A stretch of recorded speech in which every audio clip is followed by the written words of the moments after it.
What if I told you that Ferrari altered Hamilton's car without his permission? What if I told you that the 7-time world champion was sabotaged by his own team, right in the most important race of the year? What happened in Monza was not just a technical error, it was a betrayal. How far the cracks arrive inside the Scuderia. From the first moment of the weekend, something did not fit Hamilton. The free sessions showed an unpredictable car.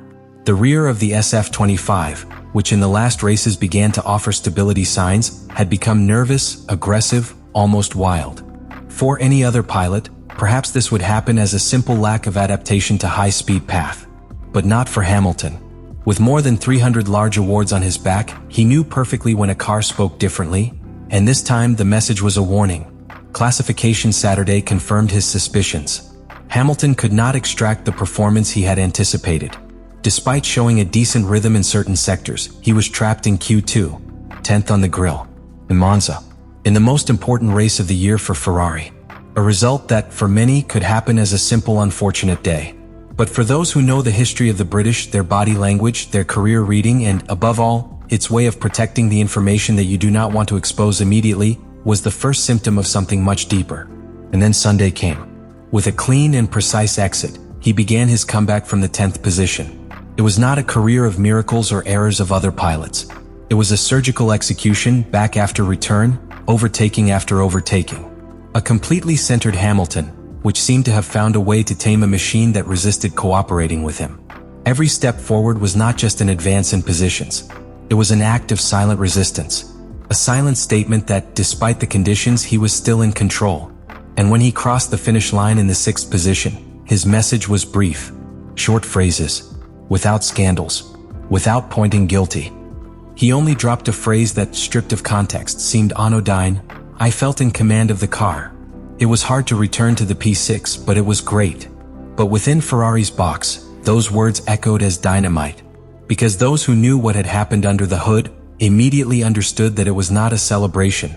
It was an accusation. An encryption code that said, I did this alone. I achieved it despite you. That was the true explosion of Monza. Not an accident. Not a sanction. Not a controversy between pilots. It was a silent break between a world champion and the most legendary motor racing team. A fissure in the heart of the Scuderia, right in its cathedral, right in front of its faithful. And the most shocking thing was not that Hamilton said it out loud, but he no longer cared if they understood. Because the message was not for them. It was for the world. And that was just the first visible crack. After the race, in the usual technical protocol that takes place in the garage, the engineers began to review the telemetry data of the SF25 number 44. Until that time, the numbers already showed some inconsistencies that did not finish explaining themselves due to the track behavior. The degradation of the rear tires, the balance under braking, and the instability in the changes of direction were clear symptoms. But no one in the close environment of Hamilton comprised its origin.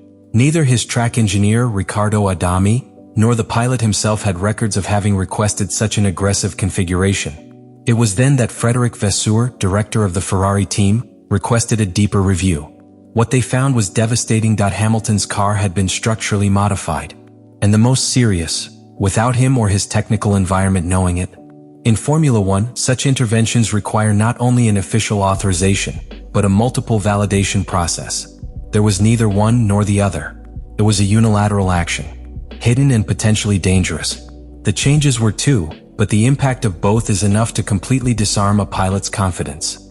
First, the rear of the car had been reduced 3 millimeters. In a category where thousandths of a second separate the success of failure, 3 millimeters completely changed the way the car transfers weight, traced and responds when passing through pianos or elevation changes.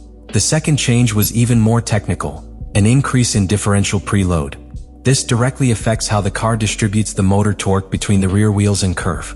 And for someone like Hamilton, who dominates every millimeter of the circuit with surgical precision, any unwanted alteration in that area is like driving blind. Both changes made what should be a predictable and progressive car an unpredictable, violent, erratic behavior. For the common spectator, this may not translate into something visible. But for a Formula One pilot, it is the difference between competing with a sharp tool or with a broken weapon. And here a question opens that still has no public answer, but that rumbles throughout the paddock. Was it a mistake? Or was it a deliberate act? Because these decisions are not made alone. Someone executed them. Someone authorized them.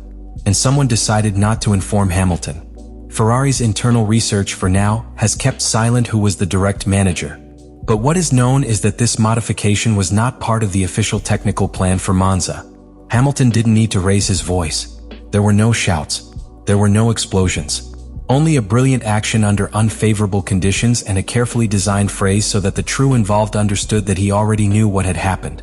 The problem for Ferrari is that this time the pilot was not silent. This time the damage was already done. And unlike previous years, when internal disputes were covered by a layer of professionalism and discretion, this time the crack was public.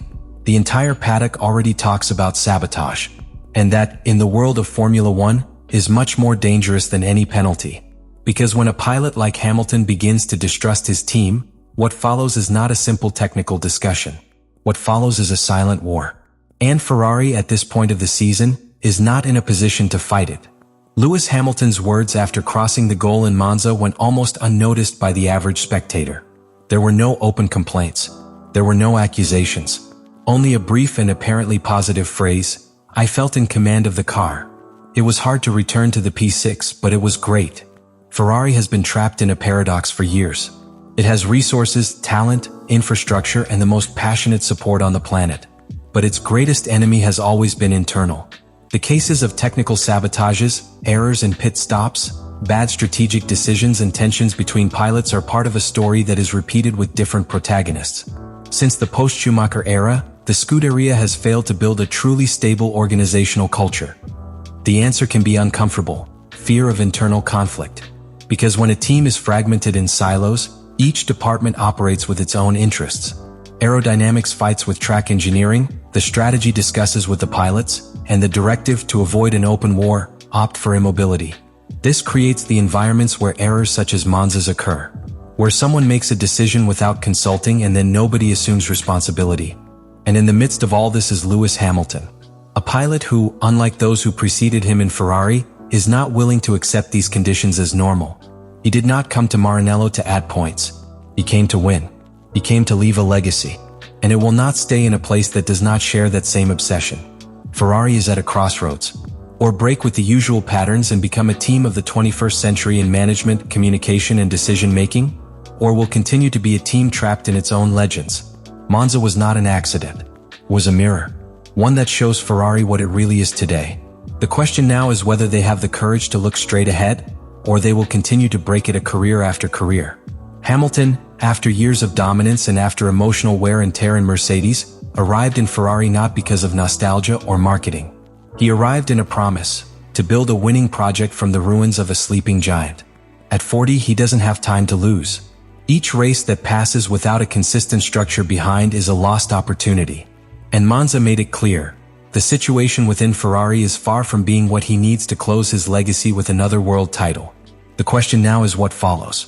Will Hamilton raise his voice within the team and demand immediate restructuring?